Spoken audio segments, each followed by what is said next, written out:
السلام عليكم ورحمة الله وبركاته. الحمد لله وكفى وسلام على عباده الذين اصطفى.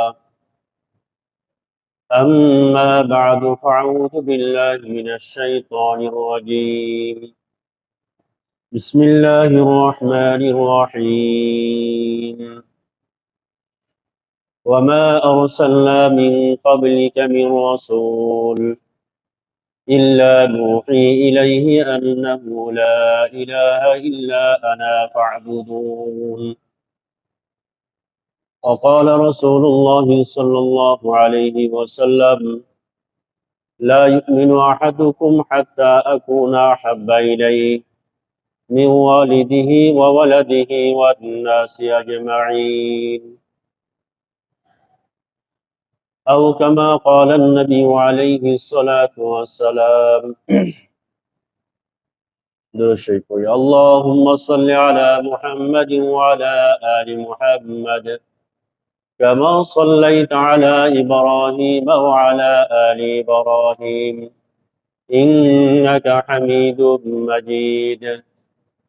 اللهم بارك على محمد وعلى آل محمد كما باركت على إبراهيم وعلى آل إبراهيم إنك حميد مجيد.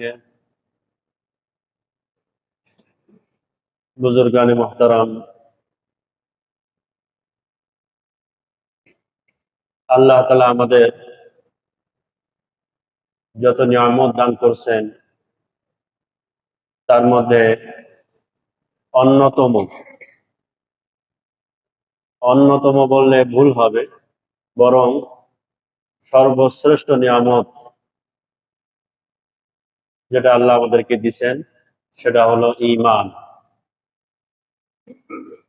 আল্লাহ তাআলা আমাদেরকে ঈমান দান করছেন, মুমিন বানিয়েছেন। এটা হলো আল্লাহ তাআলার পক্ষ থেকে আমাদের জন্য সবচেয়ে বড় নিয়ামত, সবচেয়ে বড় নিয়ামত।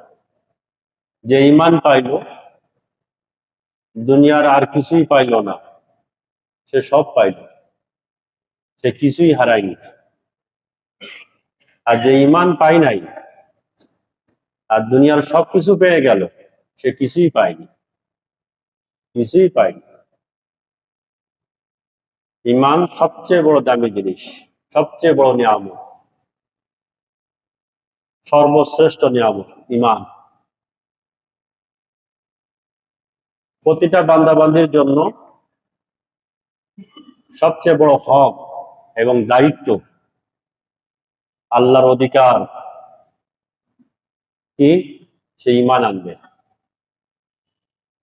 নামাজ সবচেয়ে বড় হক না আমাদের জন্য, সবচেয়ে বড় দায়িত্ব আমাদের জন্য ঈমান আনা। ঈমান আনয়ন করা, আল্লাহর প্রতি বিশ্বাস,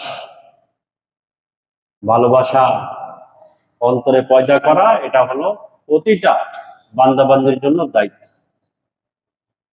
আমরা অমুসলমানদের কিছু আচরণে মাঝে মধ্যে খুশি হই, তারা অনেক ভালো, এ কাজ করে সে কাজ করে।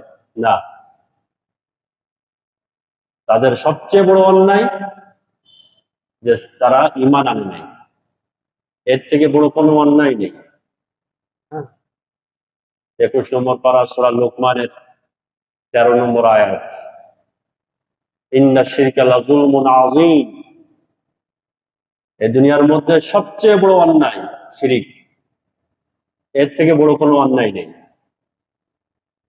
তার থেকে বড় কোনো অপরাধী এই দুনিয়াতে নেই, যে মুশরিক, যে বেঈমান। এটা মনে রাখবেন, তারা সবচেয়ে বড় অপরাধী দুনিয়ার মধ্যে, কেননা তারা শিরিক করে। আল্লাহ তাআলার কথা, ইন্না শিরকা লাযুলমুন আযীম। শিরিক হলো সবচেয়ে বড় জুলুম। যারা শিরিক করে তাদেরকে মুশরিক বলা হয়, যে জুলুম করে তাকে জালেম বলা হয়। এক কথায় মুশরিকরা হলো এই দুনিয়ার সবচেয়ে বড় জালেম, যারা শিরিক করে, আল্লাহ তাআলার সাথে অংশীদার স্থাপন করে। আরো অনেক খোদা আছে, বিভিন্ন মূর্তি বানায়, সেগুলার পূজা করে, তাদের কাছে চায়, আশা করে। তো আমাদের জন্য সর্বপ্রথম দায়িত্ব যেটা, আল্লাহ তাআলার প্রতি ঈমান আনা, ইবাদত করে। তো আজ আমাদের এই জুম্মার আলোচ্য বিষয় হলো, যেহেতু আমাদের জন্য প্রথম দায়িত্ব ঈমান আনয়ন করা, তো এই ঈমান নিয়ে আমরা কিছু আলোচনা সংক্ষিপ্ত আকারে শুনবো ইনশাআল্লাহ। তো ঈমানের ব্যাপারে আজ আমি আপনাদের সামনে 5টা কথা বলবো। 5টা কথা ঈমানের ব্যাপারে। 1 নম্বর, ঈমান কাকে বলে, এটা আমরা সংক্ষিপ্ত আকারে শুনব। 2 নম্বর, ঈমানদারের জন্য উচিত কি, ঈমানের দাবি কি, ঈমানদার হিসেবে আমাদের দায়িত্ব কর্তব্য কি, এই বিষয়ে আমরা কিছু আলোচনা শুনি। 3 নম্বর, ঈমানকে টিকিয়ে রাখতে গেলে আমাদেরকে অনেক মুজাহাদা, কুরবানি, ত্যাগ বরদাস্ত করতে হবে, সহ্য করতে হবে, এই বিষয়ে কিছু আলোচনা শুনব। 4 নম্বর,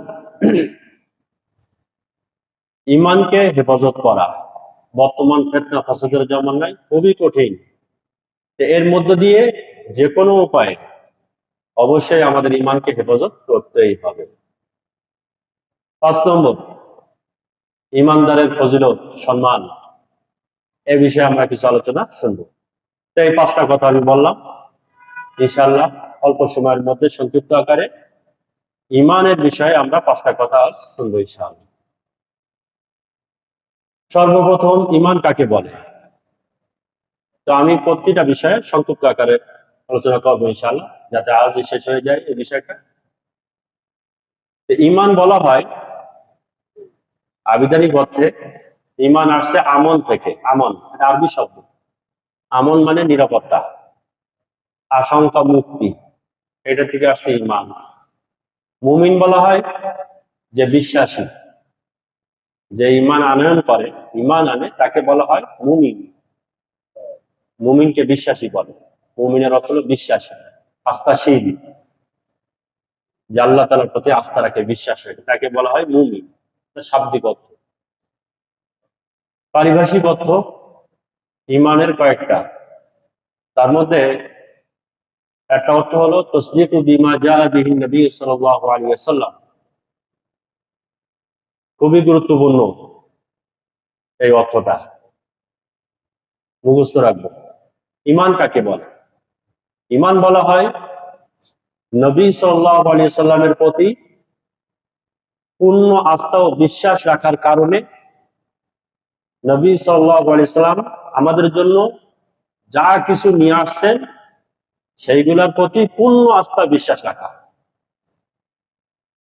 নবী সাল্লাল্লাহু আলাইহি সাল্লামের প্রতি পূর্ণ আস্থা বিশ্বাস রাখার কারণে নবী সাল্লাল্লাহু আলাইহি সাল্লাম আমাদের জন্য যা কিছু নিয়ে আসছেন সেইগুলাকে পরিপূর্ণভাবে বিশ্বাস করে নেওয়া, মেনে নেওয়া, এটার নাম হলো ঈমান। নবী আমাদের জন্য যা কিছু নিয়ে আসছেন, যা বলছেন, সবগুলোকে আমরা মেনে নিব। কেন? নবী সাল্লাল্লাহু আলাইহি সাল্লামের প্রতি আমাদের পূর্ণ আস্থা বিশ্বাস আছে। এটা হলো ঈমান, পারিভাষিক অর্থ। আর একটা অর্থ আছে পারিভাষিক অর্থ, তাসদীকুম বিল জিনান, অন্তরে কলেমাকে বিশ্বাস করা, এর নাম ঈমান। ইকরারুম বিল লিসান, জবানে স্বীকৃতি দেওয়া, এই কলেমাটা জবানে স্বীকার করা, এটা হলো ঈমানের মূল। অন্তরে বিশ্বাস, জবানে স্বীকৃতি দেওয়া যে আমি কলেমাওয়ালা, এটা বলা। 3 নম্বর হলো আমালুম বিল আরকান, ঈমানের দাবিতে আমল করা, এটা হলো ঈমানের শাখা, মূল না, কিন্তু এটা ঈমানের শাখা। এটা এটা একটা ঈমানের অর্থ, পারিভাষিক অর্থ, যে অন্তরে বিশ্বাস করা, জবানে স্বীকৃতি দেওয়া এবং আমল দ্বারা বাস্তবায়ন করা। হাদিসের আলোকে ঈমানের অর্থ, এতক্ষণ যা বললাম এগুলো সব ডিকশনারিতে আসছে, অভিধানের মধ্যে আসছে। বাকি হাদিসের মধ্যে ঈমানের কি ব্যাখ্যা আসছে? একটা হাদিস আসছে, এই হাদিসটা সম্ভবত আপনারা শুনছেন অনেকেই, আমরা অনেকে জানি। হাদিসে জিবরাইল, শুনছেন না? হাদিসে জিবরাইল, জিব্রাইল আলাইহিস সালাম একবার নবীজি সাল্লাল্লাহু আলাইহি ওয়াসাল্লামের সামনে মানুষের সুরতে আসছিলেন, নবীজি চিনতে পারেন নাই। মানুষের সুরতে আসছেন, এসে 4টা প্রশ্ন করছিলেন। 4টা প্রশ্ন। মুসলিম শরীফের 8 নম্বর হাদিস, মুসলিমের শুরুর দিকে আছে হাদিস, 8 নম্বর হাদিস। 4টা প্রশ্ন করেছিলেন, তার মধ্যে একটা প্রশ্ন হলো ঈমান। ইয়া রাসূলুল্লাহ, ঈমান কাকে বলে? 2 নম্বর প্রশ্ন করেছিলেন ইসলাম কাকে বলে? 3 নম্বর প্রশ্ন করেছিলেন ইহসান কাকে বলে? আর 4 নম্বর প্রশ্ন করেছিলেন কিয়ামত কবে হবে? এই 4টা প্রশ্ন করেছিলেন জিবরাইল আলাইহিস সালাম মানুষের সুরতে অপরিচিত হয়ে। নবীজি সাল্লাল্লাহু আলাইহি সাল্লাম তো বুঝতে পারছিলেন পরে, বাকি আশপাশে হয়তো ওমর রাদিয়াল্লাহু আনহু বা ইনারা যারা ছিলেন ইনারা চিনতে পারেন না, বুঝতে পারেন না। জিবরাইল আলাইহিস সালাম চলে যাওয়ার পরে তারপরে নবীজি থেকে শুনছেন, যিনি মূলত জিবরাইল, তোমাদেরকে শিক্ষা দেওয়ার জন্য আসছেন।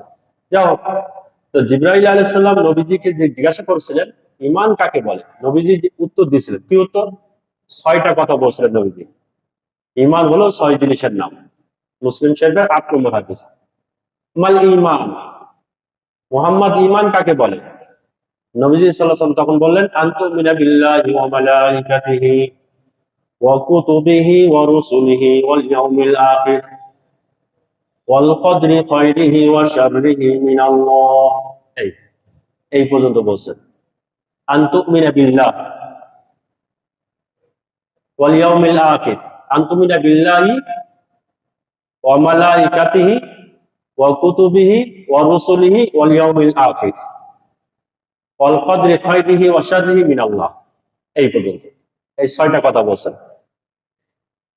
আমাদের মধ্যে প্রসিদ্ধ আছে ওয়াল বাসি বাদাল মউত, তো এটা এর মধ্যে চলে আসছে, এটা তাকিদ দিয়ে গুরুত্ব দিয়ে আলাদা করে ওলামায়ে কেরাম বলছেন, কিন্তু হাদিসের মধ্যে এই 6টা পাওয়া যায়। ওয়াল ইয়াউমিল আখিরের মধ্যে বাসি বাদাল মউত আছে। তো এই 6টা জিনিস মানার নাম, বিশ্বাস করার নাম ঈমান। 1 নম্বর হলো আল্লাহকে বিশ্বাস করা, মেনে নেওয়া, ফেরেশতাদেরকে মেনে নেওয়া, বিশ্বাস করা। ফেরেশতা অস্বীকার করলে সে বেঈমান হয়ে যায়। কিতাব সমূহকে বিশ্বাস করা, রসুলগণদেরকে বিশ্বাস করা মনে প্রাণে, তাদেরকে নিষ্পাপ মনে করা, পরকালকে বিশ্বাস করা 5 নম্বর। 6 নম্বর হলো তকদিরের ভালো মন্দকে বিশ্বাস করা, যে ভালো মন্দ সব আল্লাহর পক্ষ থেকে। এই 6টা কথা বলছেন ঈমানের পরিচয়। জিবরাইল আলাইহিস সালামের মাধ্যমে নবীজি আমাদেরকে জানাই দিয়েছেন, এটা হলো ঈমানের পরিচয়। এই 6 জিনিস বিশ্বাস করার নাম ঈমান। বুখারী শরীফের শুরুতে একটা হাদিস আছে, এটাও বুখারী শরীফের 8 নম্বর হাদিস, আর মুসলিম শরীফের 16 নম্বর হাদিস, যে ইসলামের ভিত্তি 5 জিনিসের উপর। এই হাদিসটাও আমরা অনেকে জানি। ইসলামের ভিত্তি 5 জিনিসের, বুনিয়াল ইসলাম আলা খামস। ইসলামের ভিত্তি 5 জিনিসের উপর, স্তম্ভ, ভিত্তি, মূল, বুনিয়াদ, পিলার ইসলামের 5টা। তার মধ্যে মূল এবং সর্বপ্রথম ইসলামের ভিত্তি হলো শাহাদাতু আল্লা ইলাহা ইল্লাল্লাহ ওয়া আন্না মুহাম্মাদুর রাসূলুল্লাহ। এই সর্বপ্রথম ইসলামের ভিত্তি হলো বুনিয়াদ, মূল, যে একথা সাক্ষ্য দেওয়া যে আল্লাহ তাআলা ছাড়া কোনো মাবুদ নাই, কোনো উপাস্য নাই, এটাকে মনে প্রাণে বিশ্বাস করা, সাক্ষী দেওয়া, এবং মুহাম্মদ সাল্লাল্লাহু আলাইহি সাল্লাম আল্লাহ তাআলার রাসূল। ইসলামের সর্বপ্রথম ভিত্তি হলো এটা, মূল হলো এটা। এটাই হলো ঈমান। ঈমানের আমরা সংক্ষিপ্ত আকারে শাব্দিক ও পারিভাষিক শরীয়তের আলোকে জানলাম ঈমান কাকে বলে। 2 নম্বর কথা হলো ঈমানদারের জন্য দায়িত্ব কর্তব্য, ঈমানি দাবি। ঈমানের দাবি কি? ঈমানদারের জন্য দায়িত্ব কর্তব্য কি? আমি ঈমানদার হিসাবে আমার জন্য দায়িত্ব কর্তব্য কি?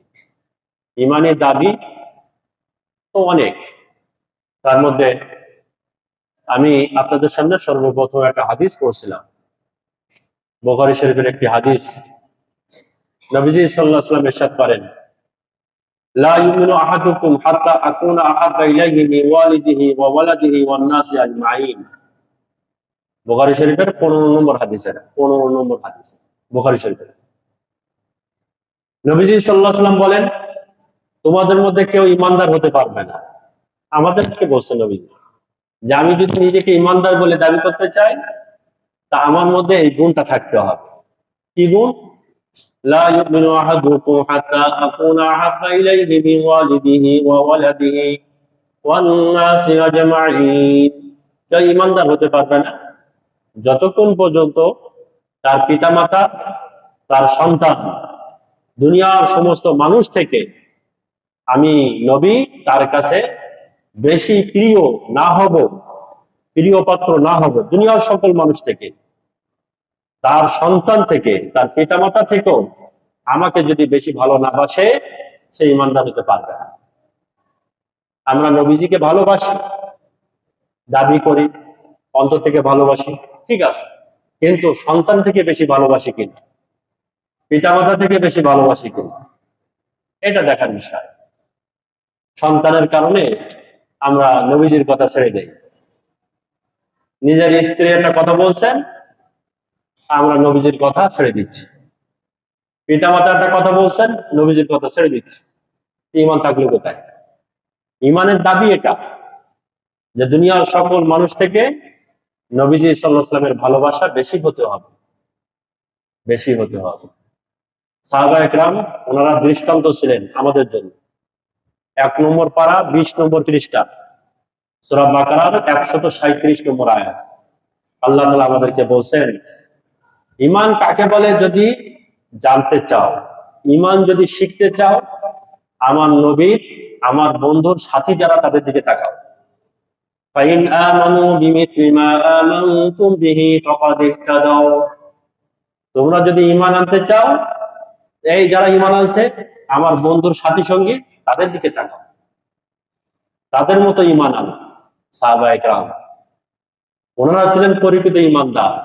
সূরা বাকারার 137 নম্বর আয়াত, একেবারে 1 নম্বর পারার শেষ পৃষ্ঠায় শুরুর দিকে আছে এই আয়াত। তাদের মতো ঈমান আনতে হবে।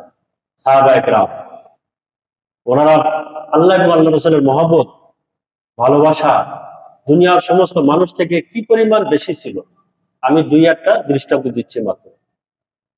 আমাদেরকেও ওনাদের সাথে মিলাতে হবে। আমাদের ঈমান কি? ওনারা আমাদের ঈমানের মাপকাঠি। আমাদের ঈমান কোথায়, ওনাদের ঈমান কোথায়, দেখতে হবে, মিলাতে হবে। একটা কিতাব আছে তারিকুল খুলাফা, আল্লামা সৈয়দী রহমাতুল্লাহ আলাইহির লেখা, জালালউদ্দিন সৈয়দী রহমাতুল্লাহ আলাইহির লেখা তারিকুল খুলাফা। এই কিতাবের 64 নম্বর পৃষ্ঠার মধ্যে এই ঘটনাটা আছে, আমি যেটা বলতেছি। আল্লামা সৈয়দী রহমাতুল্লাহ আলাইহি নকল করছেন। খুব সুন্দর ঘটনা। হযরত আবু বকর সিদ্দিক রাদিয়াল্লাহু আনহু এবং ওনার ছেলে হযরত আব্দুর রহমান বিন আবু বকর রাদিয়াল্লাহু, এই দুইজনের মধ্যে কথা হচ্ছে বদরের যুদ্ধের পরে। বদরের যুদ্ধের পরে তো যখন বদরের যুদ্ধ হয়, তখন আবু বকর সিদ্দিক রাদিয়াল্লাহু আনহু ছেলে মুসলমান হন নাই, উনি ওই সময় মুসলমান হয়নি। তো কাফেরদের সঙ্গী হয়ে, সাথী হয়ে মুসলমানদের বিপক্ষে যুদ্ধ করছে কে? আবু বকর রাদিয়াল্লাহু আনহুর ছেলে আব্দুর রহমান। পিতার প্রতিপক্ষ ছিল বদরের যুদ্ধে। বদরের যুদ্ধের পরে মুসলমান হয়ে গেছে। পিতা ছেলের মধ্যে কথা হচ্ছে মুসলমান হওয়ার পরে। তখন ছেলে পিতাকে বলতেছে, আব্দুর রহমান বলতেছে, আব্বা, এই বদরের যুদ্ধে আপনি একবার আমার মুখোমুখি হয়ে গেছিলেন, একেবারে মুখোমুখি।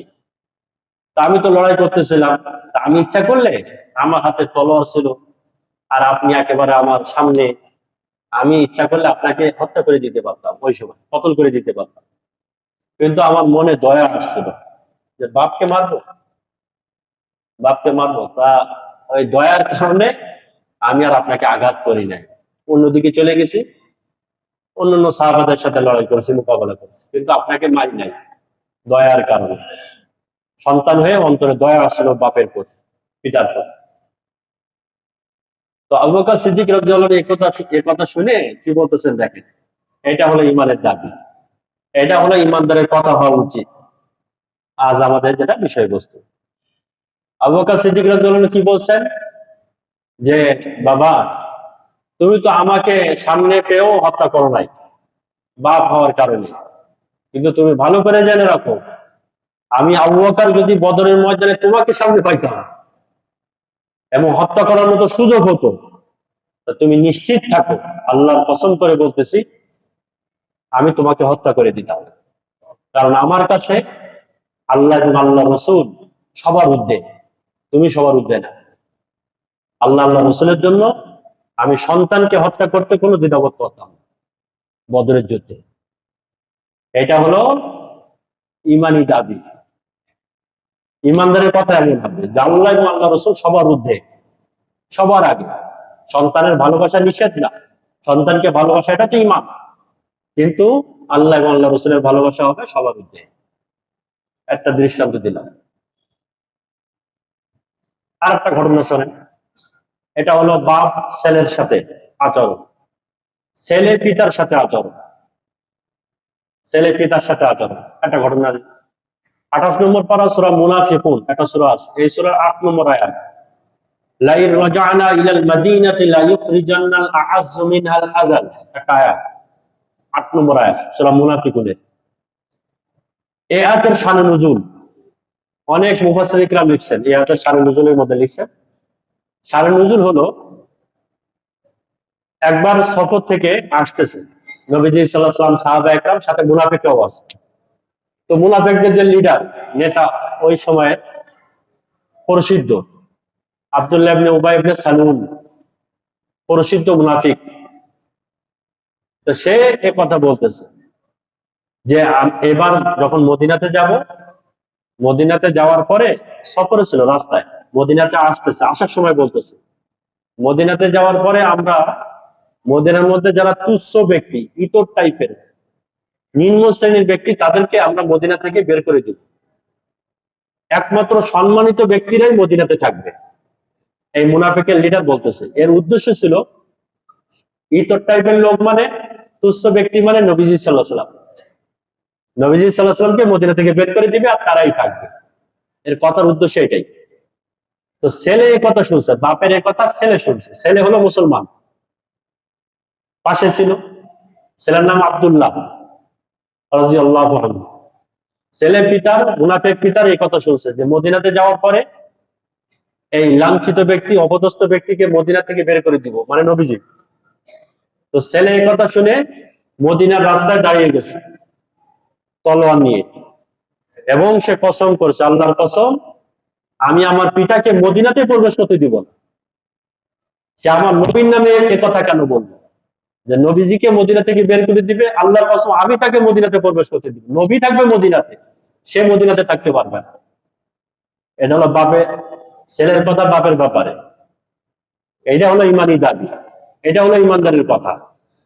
পরে নবীজি সাল্লাল্লাহু আলাইহি ওয়াসাল্লাম যখন এটা শুনছেন যে ছেলে দাঁড়িয়ে গেছে রাস্তায়, পিতাকে মদিনাতে প্রবেশ করতে দিবে না, তখন নবীজি সাল্লাল্লাহু আলাইহি ওয়াসাল্লাম নিষেধ করছেন যে না, তুমি নিষেধ করো না, তোমার পিতাকে অনুমতি দাও। তা আমি যেটা বলতেছিলাম যে এই ঘটনা থেকেও এটা আমরা শিক্ষা নিতে পারি যে সাহাবা একরামের দৃষ্টিতে পিতা, সন্তান এটা বড় ছিল, বড় ছিল হলো আল্লাহ এবং আল্লাহ রসুল, ইসলামের হুকুম আহকাম, এটা ছিল সবার মধ্যে। তা এটা একটা ইমানদারের কথা হওয়া উচিত, এটা ইমানি দাবি। মুসলিম শরীফের মধ্যে সুন্দর একটা ঘটনা আসছে যে মায়ের ব্যাপারে আমরা কি পরিমাণ একটা সফট কর্নার থাকে, মনের মধ্যে একটা দয়া থাকে, প্রতিটা সন্তান তার মাকে কি পরিমাণ ভালোবাসে, অথচ মায়ের ব্যাপারে কি আসছে ঘটনা দেখে, সাহাবা একরাম কোনো আপোষ করেন না ইমানের ব্যাপারে, কারোর সাথে, পৃথিবীর কারোর সাথে কোনো আপোষ নেই ইমানের ব্যাপারে। নিজের মায়ের ব্যাপারে, আগে তো আমি ছেলের ব্যাপারে বললাম, পিতার ব্যাপারে বললাম, এবার মা। মুসলিম শরীফের মধ্যে একটা ঘটনা আসছে, মুসলিম শরীফের 1748 নম্বর হাদিস, 1748 নম্বর হাদিস, হযরত সাদ বিন আবি ওয়াক্কাস রাদিয়াল্লাহু আনহুর একটা ঘটনা। উনি ওনার আম্মাকে অত্যন্ত ভালোবাসতেন, এটা হাদিসের মধ্যে আসছে, খুবই ভালোবাসতেন, মাকে কাছে রাখতেন। কিন্তু যখন উনি মুসলমান হলেন, মা মুসলমান হয় নাই, মুসলমান হয় নাই মা, উনি মুসলমান হয়ে গেছে। তো মা তখন অনশন করছে যে উনি খানা খাবেন না, মা খাবে না, কোনো কিছু খাবে না যতক্ষণ পর্যন্ত ছেলে, ওনার সন্তান মুহাম্মদ সাল্লাল্লাহু আলাইহি সাল্লামকে অস্বীকার না করে, ততক্ষণ পর্যন্ত খাবে না। মা বলছে। তখন সাদ বিন আবি ওয়াক্কাস রাদিয়াল্লাহু আনহু কি বলতেছেন দেখেন, ওনার আম্মাকে বলতেছেন, ইয়া আম্মা, আরবিতে ইয়া আম্মা, হে আমার মা, আদরের মা, ইন কানাত লাকি মিয়াতু নফস, কত বড় কথা, ইন কানাত লাকি মিয়াতু নফস, আম্মা আপনার যদি একটা জান না, জীবনে একটা না, আপনার যদি 100 জান থাকে আপনার শরীরের মধ্যে, 100 জান প্রাণ থাকে আপনার শরীরের মধ্যে, ফাখারাজাত নাফসান নাফসান, একটা একটা করে যদি জান বাইর হয়ে যায়, না খাইতে খাইতে, না খাইতে খাইতে যদি এক একটা জান বাইর হয়ে যায়, 100 জানও যদি বাইর হয়ে যায়, লা আকফুরু বি মুহাম্মদ, আল্লাহর কসম আমি মুহাম্মদ সাল্লাল্লাহু আলাইহি ওয়াসাল্লামকে অস্বীকার করব, মুহাম্মদকে ছাড়ব। আপনার জীবন বাইরে হয়ে যাবে, একটা জীবন না, 100 জীবন বাইরে হয়ে যাবে আপনার, কিন্তু আমি মুহাম্মদকে ছাড়ব না।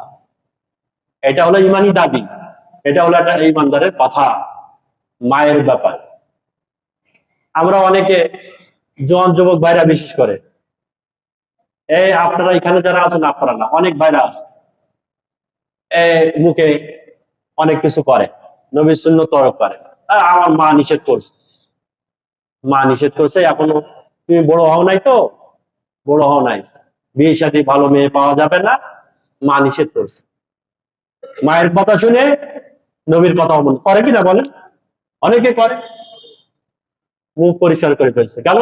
মা নিষেধ করছে, মা বলছে এখনো বয়স হয়নি। বয়স না হলে এটা হলো কিভাবে? অসময় হয়েছে নাকি? সময় হয়েছে বলেই তো এটা হলো, অসময় তো হয় না, ছোট বাচ্চাদের হয় নাকি? তাহলে কেটে ফেলতেছে, কেন? মা নিষেধ করেছে। অথচ ইমানদার তো এই কাজ করে না। ইমানদারের কথা হলো মা মরে যাবে তারপরও আমি নবীজির কথা ছাড়ব, ইমানি দাবি। আর একটা ঘটনা বলে আগে বাড়ি, সময় তো একেবারে কম প্রায়, যা হোক, হযরত খাব্বাব রাদিয়াল্লাহু আনহু, খাব্বাব, এটা বুখারী শরীফের মধ্যে আছে, বুখারী শরীফের 2425 নম্বর হাদিস, 2425 নম্বর হাদিস। খাব্বাব রাদিয়াল্লাহু আনহুর একটা ঘটনা আছে। উনি কর্মকার ছিলেন, কর্মকার। তো টাকা পাবেন একজন ব্যক্তির কাছে, কাফের অমুসলমান, তার কাছে টাকা পাবে, উনি টাকা পাবেন, সে টাকা দিবে না, এবং সরাসরি বলছে যে আমি টাকা দিব তোমাকে এক শর্তে, সেটা হলো ঈমান ছাড়তে হবে, বেঈমান হতে হবে, তাহলে টাকা দিবে। এটা অবান্তর দাবি, টাকা পাবে, টাকা দিবে না, বলতেছে যে ঈমান ছাড়তে হবে, নতুবা টাকা দিব না, বাহাদুরি। তো তখন হযরত খাব্বাব রাদিয়াল্লাহু আনহু বলছিলেন যে লা আকফুরু বি মুহাম্মদ হাত্তা ইউমিতাকাল্লাহু সুম্মা ইয়াবআসাক, বুখারীর মধ্যে এইভাবে আছে যে আল্লাহর কসম আমি মুহাম্মদকে অস্বীকার করব না, ঈমানকে ছাড়বো না, তোমার মৃত্যু হবে এবং পরকালে তুমি হাসরের ময়দানে উঠবা, সেই দিন তোমাকে আমার দেনা, আমার পাওনা পরিশোধ করতে হবে, এর আগ পর্যন্ত আমি ঈমান ছাড়বো না। অর্থাৎ হাসরের ময়দান পর্যন্ত তুমি নিশ্চিত থাকো আমি আমার ঈমান ছাড়বো না। টাকা চলে যায়, যাক, সামান্য কয়টা টাকার কারণে আমি আমার ঈমানকে নষ্ট বলেন করবো না, টাকার কারণে ঈমান বিক্রি করবো না। এটা আমাদের জন্য শিক্ষা কিনা, যে কয়টা টাকা দিচ্ছে বিভিন্ন এনজিও বলে বা বিভিন্ন গরিব মানুষ ঈমান নষ্ট করে ফেলে কয়টা টাকার কারণে? না,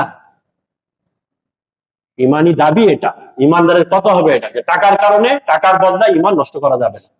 হযরত খাব্বাব রাদিয়াল্লাহু আনহু যেটা করে দেখাইছে। ঈমানের মজা পায় কে? ঈমানের মজা, স্বাদ উপভোগ করে কে? আমরা ঈমানদার, কিন্তু আসলে ঈমানদার হওয়ার কারণে যে একটা আত্মতৃপ্তি, একটা মজা আমরা অনেক সময় অনেকে উপভোগ করতে পারি না। নিজেদেরকে ছোট মনে হয়, তারা মনে হয় অনেক ভালো আছে, সুখে আছে, তারা, আমরা কি পরিমাণ কষ্টে আছে, অথচ আল্লাহ তাআলা কত আরামে রাখছেন, সুখে রাখছেন, শান্তিতে রাখছেন, এটা আমরা উপভোগ করতে পারতেছি। এর কারণ কি? হাদিস শরীফের মধ্যে আসছে, বুখারী শরীফের হাদিস, বুখারী শরীফের 16 নম্বর হাদিস, শুরুর দিকে আছে 16 নম্বর হাদিস। নবীজি সাল্লাল্লাহু আলাইহি ওয়াসাল্লাম বলেছেন, ইমানের স্বাদ মজা ওই ব্যক্তি উপভোগ করবে যার মধ্যে তিনটা গুণ থাকবে। তিনটা গুণ। সালাসুন মান কুন্না ফীহি ওয়াজাদা বিহিন্না হালাওয়াতাল ঈমান, বুখারীর riwayat। যে ব্যক্তির মধ্যে তিনটা জিনিস থাকবে সে ইমানের মজা স্বাদ উপভোগ করবে। এক নম্বর, আইয়াকুন আল্লাহু ওয়া রাসূলুহু আহাব্বা ইলাইহি মিম্মা সাওয়াহুমা, দুনিয়ার সমস্ত মানুষ থেকে, সবকিছু থেকে আল্লাহ এবং আল্লাহ রাসূলের মহব্বত ভালোবাসা সবার ঊর্ধ্বে যদি হয় তার কাছে, তখন সে ইমানের মজা উপভোগ করতে পারবে। ইমানি স্বাদ সে গ্রহণ করবে, পাবে, মজা পাবে। ইমানদার হওয়ার কারণে যে আল্লাহ তাআলা কত সুখে রাখছেন সে উপভোগ করবে। কিন্তু দুনিয়ার সবকিছু থেকে আল্লাহ এবং আল্লাহ রাসূলের মহব্বত সবার ঊর্ধ্বে তার কাছে হতে হবে। এক নম্বর। দুই নম্বর, আন ইউহিব্বা আহাদান লা ইউহিব্বুহু ইল্লা লিল্লাহ, সে দুনিয়াতে কাউকে ভালোবাসবে কেবলমাত্র আল্লাহর জন্য। তার ভালোবাসা শুধু কার জন্য? মাকে ভালোবাসতেছে আল্লাহর জন্য, আল্লাহ বলছেন তাই। পিতাকে ভালোবাসতেছে, সন্তানকে ভালোবাসতেছে, নিজের স্ত্রীকে ভালোবাসতেছে, হ্যাঁ, আলেম ওলামাদেরকে শুধু আল্লাহর জন্য ভালোবাসা। তার ভালোবাসা আল্লাহর জন্য। তিন নম্বর, আন ইয়াকরাহা আন ইয়াউদা ফিল কুফর কামা ইয়াকরাহু আন ইউকযাফা ফিন নার, আগুনে নিক্ষিপ্ত হওয়াটাকে যেমন অপছন্দ করে, সে যে ইমানদার পুনরায় বেঈমান হওয়াটাকে সে এরকম অপছন্দ করবে। যে আল্লাহ তাআলা আমাকে ঈমান দিবেন, এই ঈমান নষ্ট করা যাবে না। এই পরিমাণ তার কাছে কুফরি, এই পরিমাণ অপছন্দ, শিরকি কাজ এই পরিমাণ তার কাছে অপছন্দ যে আগুনে নিক্ষিপ্ত হওয়াটাকে যেমন সে অপছন্দ করে, কুফরি কাজটাকে এরকম অপছন্দ করতে হবে, এরকম অপছন্দ করতে হবে। তখন তার কাছে সে ঈমানের মজা স্বাদ উপভোগ করতে পারবে। হাদিস শরীফের মধ্যে এটাও আসছে, এটা মুসলিম শরীফের মধ্যে আছে। আমি এটা বুখারী রিওয়ায়াত বললাম, মুসলিম শরীফের মধ্যে আরেকটা রিওয়ায়াত আছে, মুসলিম শরীফের 34 নম্বর হাদিস।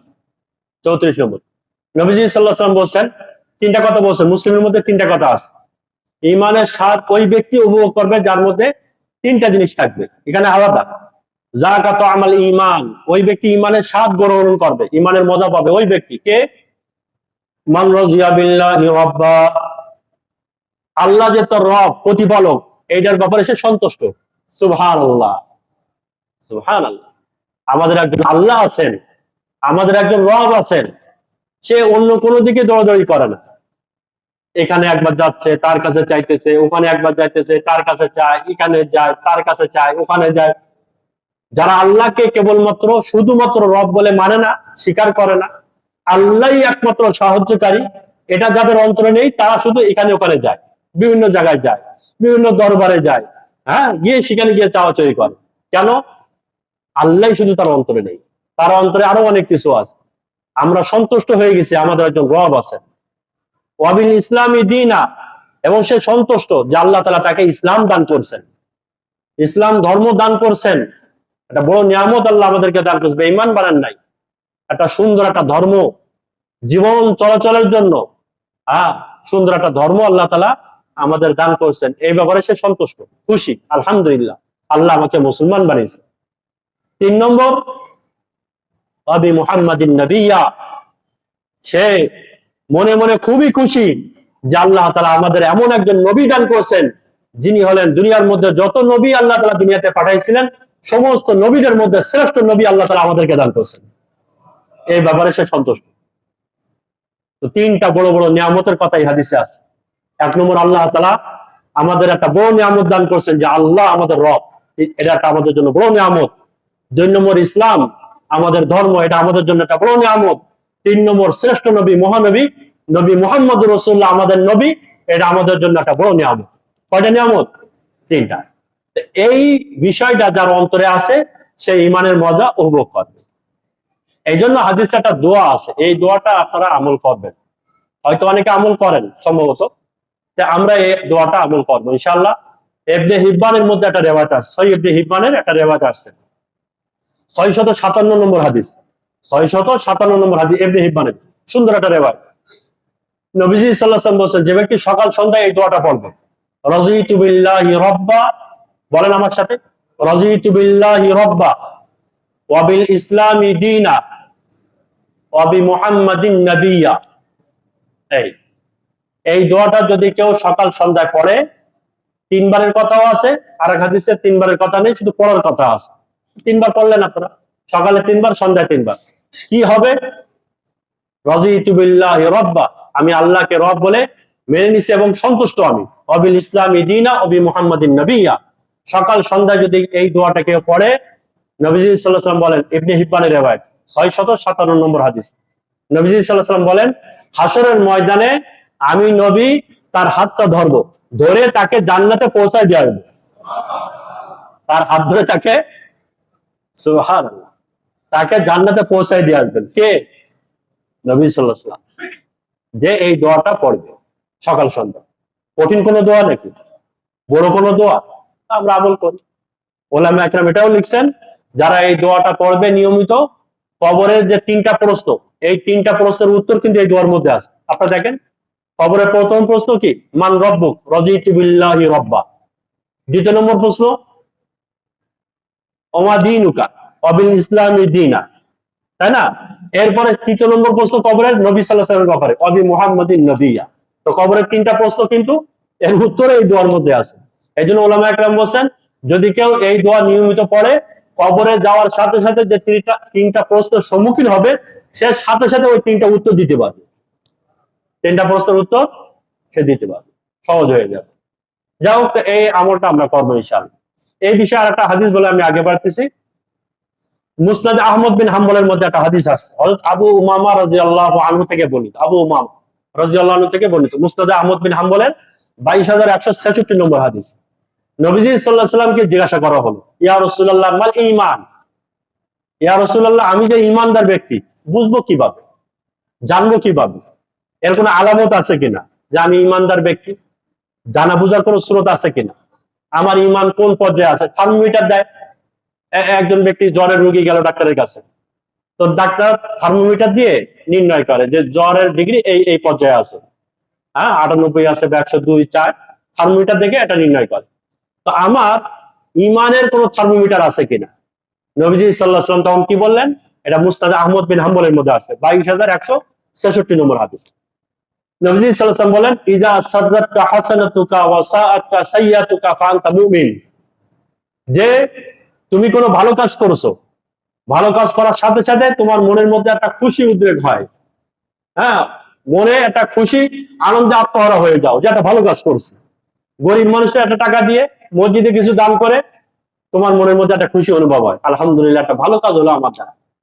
মহিলা যাচ্ছে মাথা নিচু করছেন, তো মনে মনে আপনি একটা খুশি উদ্রেক হলো আপনার অন্তরের মধ্যে যে আলহামদুলিল্লাহ আমার দ্বারা একটা ভালো কাজ হলো। 5 ওয়াক্ত নামাজ জামাতের সাথে পড়তেছেন, মনের মধ্যে আপনার খুশি, আলহামদুলিল্লাহ জামাতের সাথে নামাজটা পড়তেছে। নবীজি সাল্লাল্লাহু আলাইহি ওয়াসাল্লাম সকালে সূরা ইয়াসিন পড়তে বলছেন, আপনি সকালে সূরা ইয়াসিন পড়ছেন, মনের মধ্যে একটা খুশি, আলহামদুলিল্লাহ একটা হাদিসের উপর আমল হলো। হ্যাঁ, জুমার দিনে সূরা কাহাফ পড়তে বলছেন নবীজি, আপনি পড়ছেন, মনের মধ্যে একটা খুশি। আমল করলে মনের মধ্যে খুশি আসে, আর গুনার কাজ করলে মনের মধ্যে একটা পেরেশানি আসে, অস্থিরতা সৃষ্টি হয়। গুনার করলে একটা গুনাহ হয়ে গেছে আমার দ্বারা, কথার কথা, তো সাথে সাথে মনের মধ্যে যদি একটা গুনাহ করে ফেললাম, একটা অন্যায় করে ফেললাম, তো সাথে সাথে যদি মনের মধ্যে পেরেশানি আসে, অস্থিরতা সৃষ্টি হয়, তো মনে করতে হবে কি আমার মধ্যে কি আছে? ঈমান আছে, সেই ঈমানদার। ফাআনতা মুমিন, নবীজি বলেছেন তুমি ঈমানদার।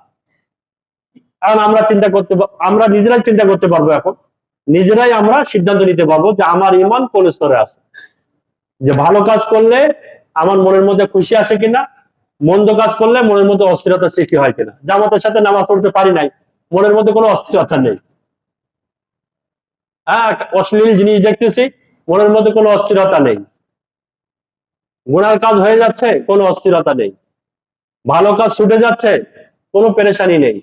ভালো কাজ করতেছি, আবার মনে মনে খারাপ লাগে। টাকা দেয়, দান করতেছে, মনে মনে আবার এত টাকা দিলাম, মানুষের চাপে পড়ে লোক দেখানোর জন্য এত টাকা দিলাম, মনে মনে টাকা দিছে, কিন্তু কিন্তু মনের মধ্যে খুশি না, পেরেশান। তাহলে ঈমান কোন পর্যায়ে? আল্লাহ আমাদেরকে হেফাজত করে, এটা ঈমানের আলামত, দলিল। তা আমি 2টা কথা বললাম, ঈমানের পরিচয়, ঈমানি দাবি। 3 নম্বর, ঈমানের জন্য অনেক কষ্ট করা লাগবে, পেরেশানির শিকার হতে হবে। 20 নম্বর পারার মধ্যে একটা সূরা আছে, সূরা আনকাবুত।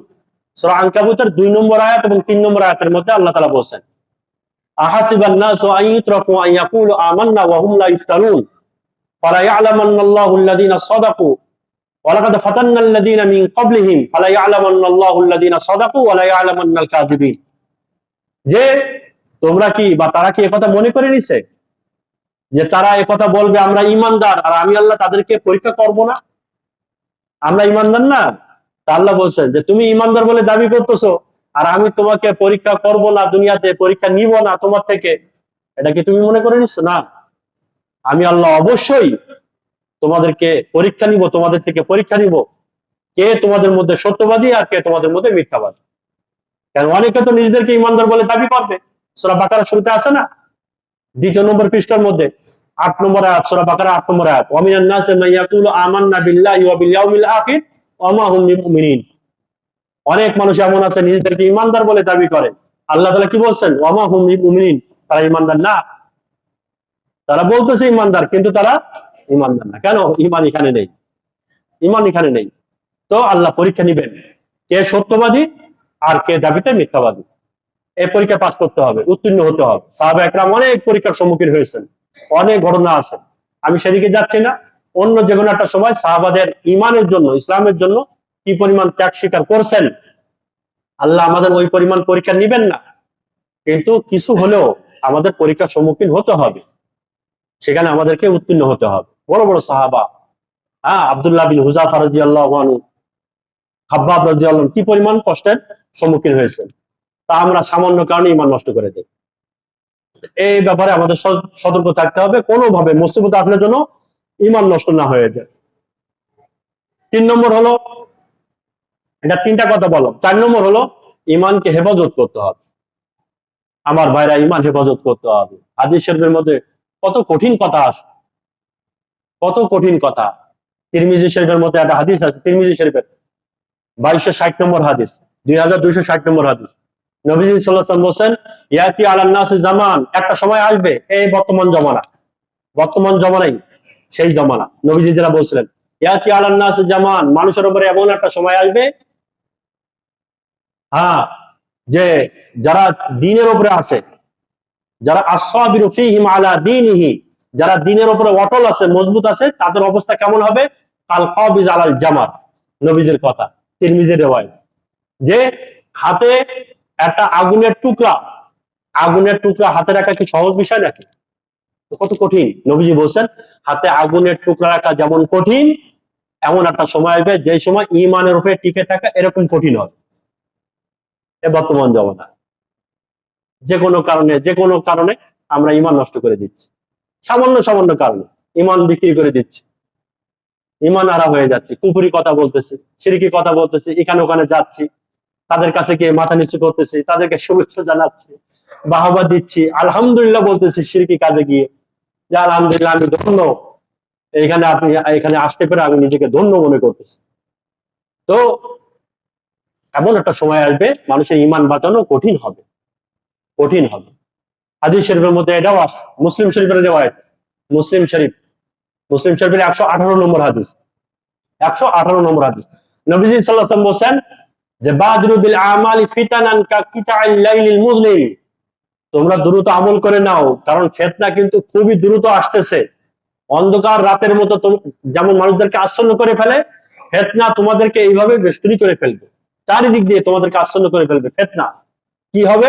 ইসবিহু রাজুলু মুমিনান ওয়া ইমসি কাফিরা, সকালে একজন ব্যক্তি মুমিন থাকবে, সকালে ঈমানদার, সন্ধ্যায় সে বেঈমান হয়ে যাবে, সন্ধ্যায় বেঈমান হয়ে যাবে। এই বর্তমান জমানা, সকালে ঈমানদার, সন্ধ্যায় বেঈমান, সন্ধ্যায় গেছে এক জায়গায় গিয়ে সেখানে কুফরি কথা বলতেছে, শিরকি কথা বলতেছে, বেঈমান হয়ে গেল। ওয়া ইমসি মুমিনান ওয়া ইসবিহু কাফিরা, সন্ধ্যায় ঈমানদার ছিল, সকালে বেঈমান হয়ে গেছে।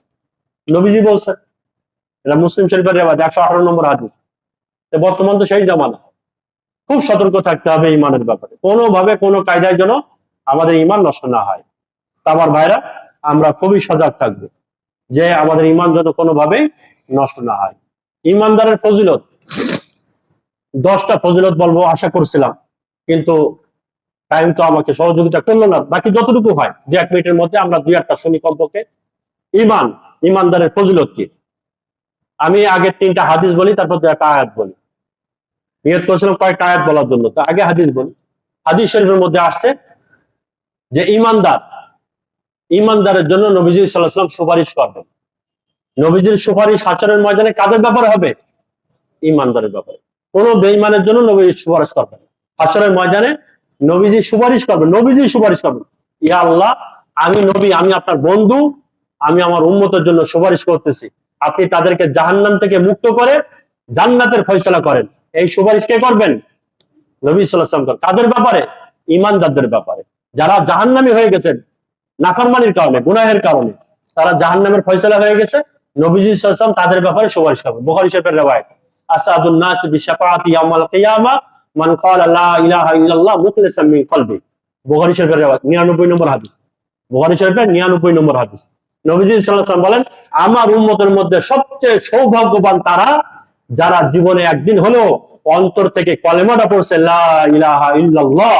এই অন্তর থেকে কলেমাটা পড়ার কারণে দুনিয়াতে সে আর কোনো নেকামল করে নাই, কিন্তু হাশরের ময়দানে এই সমস্ত ইমানদার উম্মতরা আমার সুপারিশ পাবে, তারা আমার সুপারিশ পাবে, এবং আমার সুপারিশের ওসিলায় আল্লাহ তাআলা তাদেরকে মুক্ত করে দিবেন। এটা ইমানদারের সম্মান। ইবনে হিব্বানের মধ্যে একটা রিওয়ায়াত আছে, ইবনে হিব্বানের 225 নম্বর হাদিস, 225 নম্বর হাদিস। আমি এই হাদিসটা বলে শেষ করে দিচ্ছি। একজন ব্যক্তিকে আনা হবে হাশরের ময়দানে, মিজানের পাল্লায় যখন মানুষের আমল ওজন করা হবে, আমলের ওজন করা হবে হাশরের ময়দানে। তো একজন ব্যক্তি আসবে, আল্লাহ তাআলা তাকে আলাদাভাবে ডেকে, ইবনে হিব্বানের 225 নম্বর হাদিস, তাকে আলাদা ডেকে তার আমল ওজন করা হবে, তার রেজিস্টার, আমলের রেজিস্টার খোলা হবে। 99টা রেজিস্টার। কয়টা? 99টা। তার 99টা খাতা, বড় বড় খাতা, সব গুনাহ, পুরোটাই গুনাহ। তো তাকে দেখানো হবে, আল্লাহ তাআলা তাকে বলবেন, বান্দা এই দেখো, তুমি এই গুনাহগুলো করছিলে। সে অস্বীকার করবে না। তোমার কোনো আপত্তি আছে এই বিষয়ে? তাহলে না, কোনো আপত্তি নেই। গুনাহ করছিল তো? হ্যাঁ করছি। আরেকটা খাতা বের করছে, সব গুনাহ। আরেকটা খাতা বের করছে, সব গুনাহ। এইভাবে কয়টা? 99টা গুনাহ। এরপর আল্লাহ তাআলা বলবেন যে আরেকটা খাতা আছে, ওইটা নিয়ে আসো। তাহলে ও খাতা নিয়ে কি হবে? তাহলে নিয়ে আসো। নিয়ে আসার পরে আল্লাহ তাআলা বলবেন, এই 99টা খাতা এক পাল্লায় রাখো, আর এই একটা খাতা আরেক পাল্লায় রাখো। তো বান্দা বলবে, একটা খাতা এক পাল্লায় রেখে কি হবে? 99টা তো গুনাহই গুনাহ। তা আল্লাহ তাআলা বলবেন যে না, ওই একটা খাতা তুমি আরেক পাল্লায় রাখো। তার এক পাল্লায় রাখার পরে হাদিসের মধ্যে আসছে, নবীজি সাল্লাল্লাহু আলাইহি ওয়াসাল্লাম বলেন, ওই এক খাতা, ওই একটা খাতা যে পাল্লা আছে, ওই পাল্লাটা ভারী হয়ে যাবে। ওই পাল্লাটা কি হয়ে যাবে? ভারী হয়ে যাবে। পরে বান্দা ওই খাতা খুলে দেখবে, ওই খাতার মধ্যে লেখা আছে কালিমায়ে শাহাদাত, যে হে আমার বান্দা, তুমি দুনিয়াতে একদিন কালিমায়ে শাহাদাতকে সাক্ষী দিয়েছিলে, আশহাদু আল্লা ইলাহা ইল্লাল্লাহ ওয়া আন্না মুহাম্মাদুর রাসূলুল্লাহ, তুমি যে জীবনে একদিন একবার পড়ছিলে, ওইটা এই খাতার মধ্যে লিপিবদ্ধ আছে। এবং এইটার শক্তি, এই ঈমানের শক্তি এই পরিমাণ যে 99টা গুনাহের খাতা সব হালকা হয়ে গেছে, আর এই কালিমায়ে শাহাদাতের পাল্লা ভারী হয়ে গেছে। ঈমানের শক্তি এই পরিমাণ। এই জন্য আমার ভাইরা, আজকে আমাদের আলোচ্য বিষয় ছিল এটা, যে ঈমানের কি পরিমাণ গুরুত্ব এবং ঈমানদারের কি পরিমাণ ফজিলত, সম্মান, ঈমানের দাবি কি, এই সম্পর্কে আমরা কিছু আলোচনা শুনলাম। বাকি আরো কিছু অনেক ফজিলত আছে, যে ঈমানদার হলে আরো কি কি লাভ, কি কি ফজিলত, আমরা সামনে ইনশাআল্লাহ আলোচনা শুনবো। আল্লাহ তাআলা আমাদের সবাইকে যে কথাগুলো আলোচনা হলো আমল করার তৌফিক দান করেন।